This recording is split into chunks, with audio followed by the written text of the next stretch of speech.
Assalamualaikum warahmatullahi wabarakatuh. Pada hari ini kami dari Komisi 13 akan membentangkan tentang perbezaan dan kesan falsafah pendidikan barat dan falsafah pendidikan kebangsaan.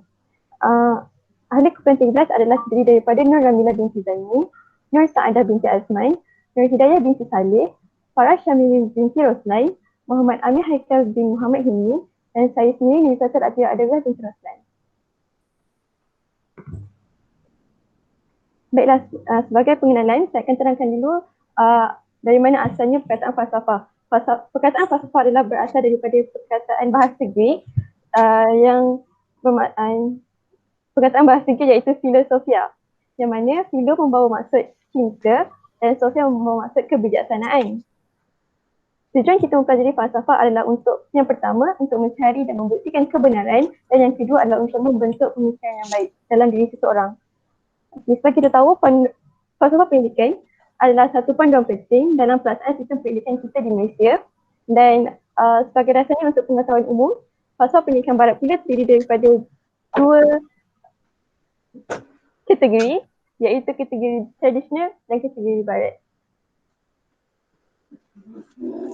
Okey, seterusnya kita pergi kepada falsafah pendidikan barat tradisional. Seperti yang Adawiyah cakap tadi, falsafah pendidikan barat terbagi kepada dua, iaitu tradisional dan moden. Tradisional ada dua, iaitu perennialism dan essentialism.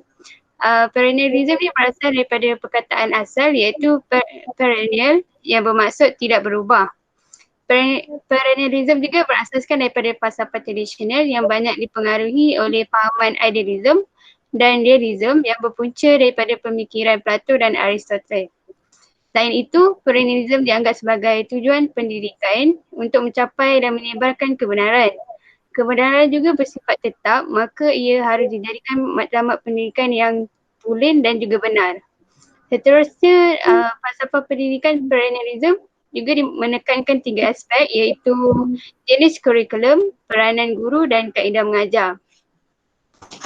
Yang pertama, pelaksanaan kurikulum dalam pendidikan ini adalah berpusat kepada mata pelajaran, sama ada pelajar suka untuk menuntut ilmu ataupun tidak. Namun pemilihan mata pelajaran secara elektif tidak digalakkan kerana pelajar belum bersedia dan tidak cukup matang untuk membuat keputusan. Tambahan pula, antara mata pelajaran yang ditumpukan adalah berunsur kemanusiaan, kesusasteraan, matematik dan sejarah daripada buku yang diterbit sejak dahulu. Selain itu, kebanyakan ahli perennialism percaya bahawa pendidikan haruslah diberi kepada pelajar yang pandai, manakala yang kurang pandai diberi latihan vocational. Seterusnya adalah peranan guru dan juga kaedah pengajaran. Guru merupakan individu yang berautoriti, maka ilmu pengetahuannya tidak boleh dipersoalkan dan mereka perlu kuasai sesuatu ilmu itu dengan baik.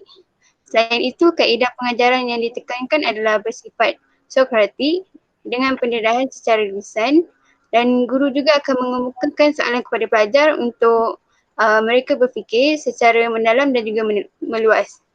Malahan kaedah pengajaran seperti penghafalan, pembacaan, penulisan dan ulang kaji turut digunakan untuk menggalakkan perkembangan individu berfikir secara rasional. Seterusnya, yang kedua adalah essentialism, yang mana falsafah essentialism ini menekankan kepada perkara yang asas, iaitu perkara yang perlu diketahui oleh individu agar menjadi masyarakat yang produktif. Malahan juga falsafah pendidikan essentialism bersifat fleksibel dan juga terbuka untuk perubahan. Matlamat pendidikan ini adalah pengajaran maklumat yang berbentuk fakta dan penghayatan budaya yang perlu dipelajari oleh serta dihayati oleh murid. Seterusnya adalah aspek pengajaran yang berpandukan guru dan pelajar pasif telah menyebabkan semua bahan pengajaran yang digunakan ditentukan oleh guru. Hal ini kerana guru dijadikan sebagai contoh kepada pelajar kerana dianggap sebagai kelompok alam pendidikan. Yang kedua adalah kurikulum pembentukan peribadi, iaitu untuk menjadi keutamaan kerana maklumat kurikulum disusun dari topik yang mudah kepada yang lebih kompleks dan menekankan kemahiran 3M, iaitu menulis, membaca dan mengira. Pada peringkat sekolah rendah, perkara yang dianggap penting adalah pembacaan, penulisan, percakapan dan pengejaan yang kemudiannya diperkenalkan dengan mata pelajaran sejarah, ilmu alam dan sains fizikal. Manakala pada peringkat sekolah menengah, perkara yang penting adalah proses perkembangan yang menjadi lebih khusus dan mencabar. Akhir sekali adalah sekolah juga memainkan peranan sebagai badan yang mengekal, memelihara dan menyebarkan warisan budaya melalui kebijaksanaan dan pengetahuan yang terkumpul dalam mendisiplinkan generasi akan datang. Sekian saja daripada saya. Pembentangan seterusnya Nabila. Okey, baiklah. Terima kasih Farah.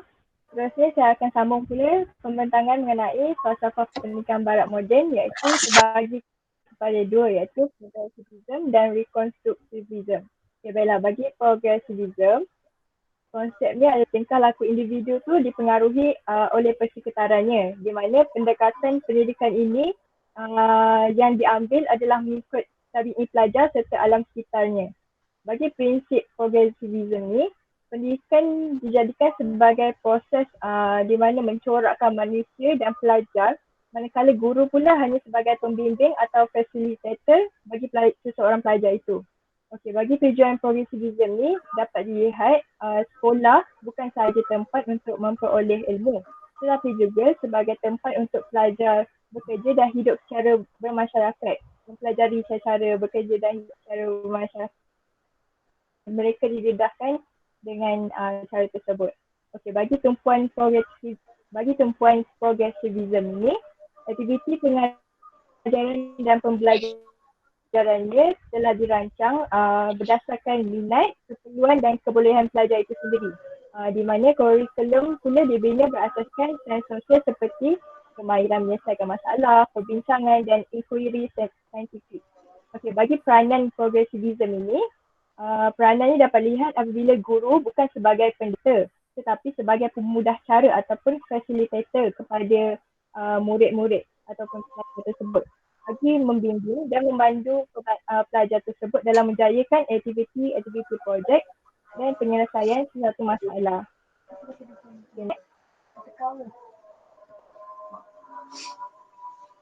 Okey, bagi reconstructivism pula, konsepnya adalah pembentukan semula masyarakat dan perkembangan teknologi yang pesat.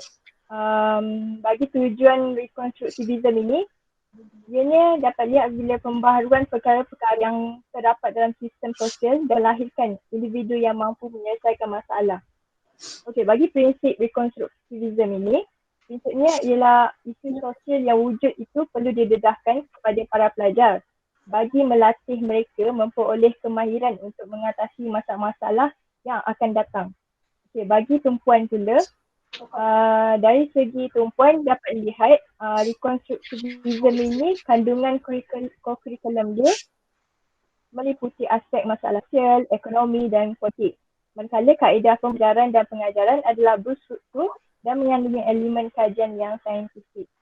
Dan yang terakhir, bagi peranan reconstructivism ini dapat lihat bahawa sekolah memainkan peranan sebagai menyediakan pembelajaran yang dapat melahirkan individu-individu yang berkemampuan menyelesaikan masalah dan mampu menghadapi cabaran dalam sebuah masyarakat.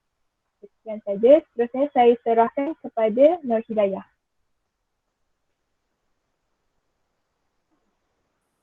Assalamualaikum dan selamat sejahtera. Saya akan membentangkan impak falsafah pendidikan barat kepada pendidikan di Malaysia. Okey, pertama sekali, falsafah pendidikan barat telah melahirkan masyarakat yang seimbang di mana falsafah pendidikan di Malaysia mementingkan keseimbangan dari segi jeri iaitu jasmani, emosi, rohani dan juga intelek.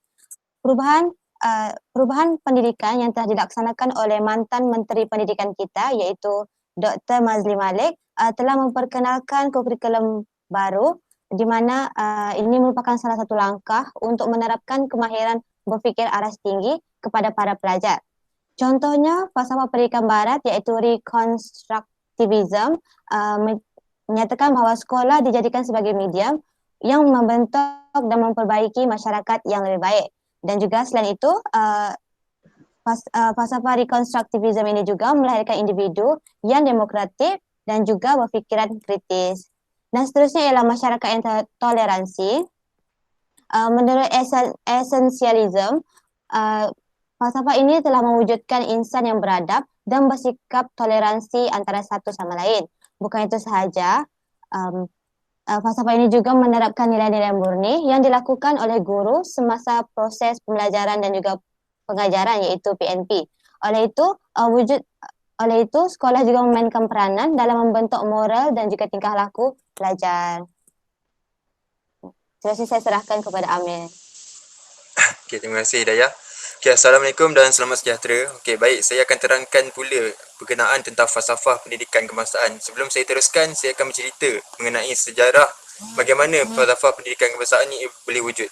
Baiklah, falsafah pendidikan kebangsaan bersifat elektik gabungan ataupun paduan tiga falsafah lain, iaitu falsafah pendidikan Islam, falsafah umum barat dan juga falsafah pendidikan barat dari segi intelek, rohani, jasmani serta kognitif, efektif dan psikomotor. Seterusnya. Okey, baik. Falsafah pendidikan kebangsaan lahir melalui satu proses yang agak panjang, iaitu satu proses pemindahan negara dan bangsa semenjak merdeka lagi. Idea pengubalan FPK telah dicetus selepas penerbitan laporan jawatan kuasa kabinet pada tahun 1979. Falsafah pendidikan kebangsaan yang dahulunya dikenali sebagai falsafah pendidikan negara telah digubal berlandaskan tiga ideologi, iaitu rukun negara, dasar akademi baru dan dasar pendidikan kebangsaan.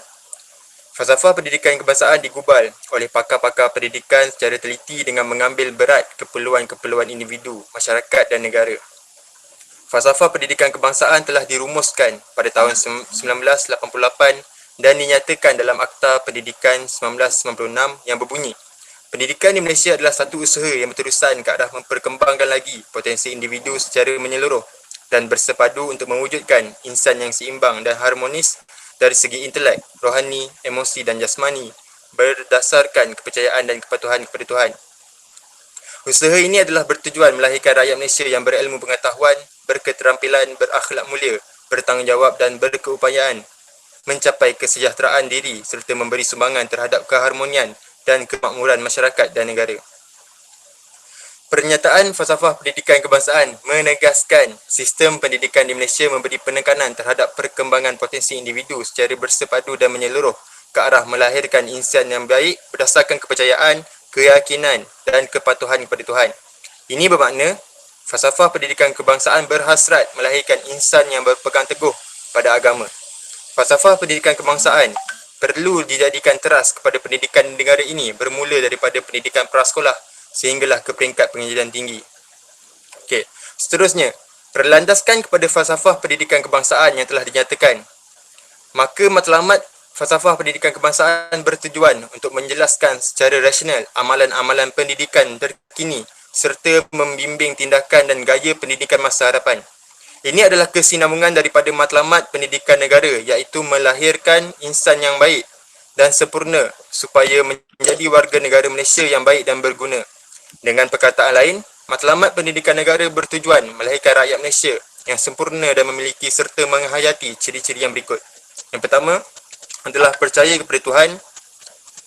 Yang kedua, berilmu pengetahuan, berakhlak mulia, bertanggungjawab kepada diri, masyarakat, agama dan negara, memiliki sasiah yang seimbang dan bersepadu, serta memupuk perpaduan dalam kalangan rakyat yang berbilang kaum. Falsafah pendidikan negara mengandungi idea dan pandangan yang rasional terhadap pendidikan. Fungsi asas falsafah pendidikan ialah memberi panduan dan haluan kepada pakar pendidikan untuk merancang ataupun mereformasikan sistem pendidikan berlandaskan idea, konsep dan matlamat pendidikan negara.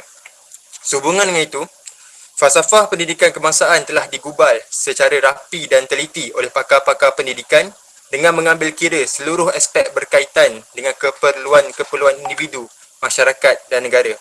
Okey, sekarang saya serahkan kepada Hidayah semula. Terima kasih. Terima kasih Amir. Okey, seterusnya saya akan membentangkan impak pasal pendidikan kebangsaan pula. Impak ni terdiri kepada dua, iaitu sosial dan juga ekonomi. Dari segi sosial, pendidikan merupakan satu elemen yang penting dalam menyatu padukan rakyat, di mana falsafah pendidikan kebangsaan mementingkan penyatuan rakyat, di mana kita tahu Malaysia mempunyai pelbagai pelbagai kaum dan juga agama. Okey, selain daripada itu, mewujudkan hubungan sosial antara masyarakat ataupun rakyat yang berbilang kaum. Melalui pelajar, kerajaan telah mewujudkan kempen budi bahasa dan nilai murni, di mana kempen ini dianjurkan oleh kerajaan melibatkan pelajar dalam aktiviti pelajar berbudi bahasa. Kempen ini disertai oleh pelbagai pertandingan yang dianjurkan seperti pertandingan debat, pantun, sketsa, nasyid dan sebagainya. Oleh itu, hubungan sosial dalam kempen ini dapat dilihat dengan ketara. Terusnya adalah dari segi sosial juga, ia dapat mewujudkan murid yang berfikiran kreatif dan kritis sekaligus pelajar yang mempunyai sasiah yang seimbang. Seterusnya ialah dari segi ekonomi. Menurut Al-Humami pada tahun 2014, pendidikan bukan sahaja menghasilkan sumber daya manusia yang berkualiti, memiliki pengetahuan dan kemahiran, tetapi juga mewujudkan perniagaan yang sehat dan kondusif untuk pertumbuhan ekonomi. Proses pendidikan telah melahirkan masyarakat yang berfikiran terbuka dan juga luas. Oleh itu kita dapat lihat falsafah pendidikan kebangsaan ini mementingkan melahirkan pelajar daripada awal lagi untuk membantu negara dalam perkembangan ekonomi. Seterusnya saya serahkan kepada Saadah.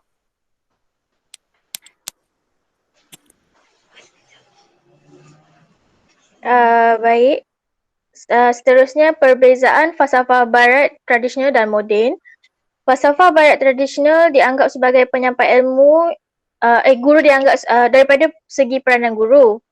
Falsafah barat tradisional dianggap sebagai penyampai ilmu yang pakar. Ini menunjukkan peranan guru menurut falsafah barat tradisional.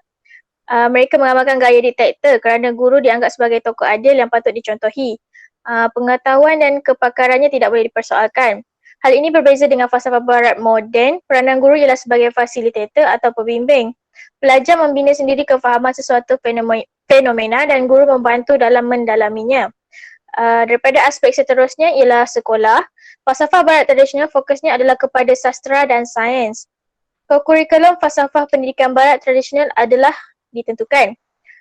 Falsafah barat tradisional ini mempunyai standard yang tinggi dan cemerlang. Tumpuan khas diberikan kepada pelajar yang cemerlang.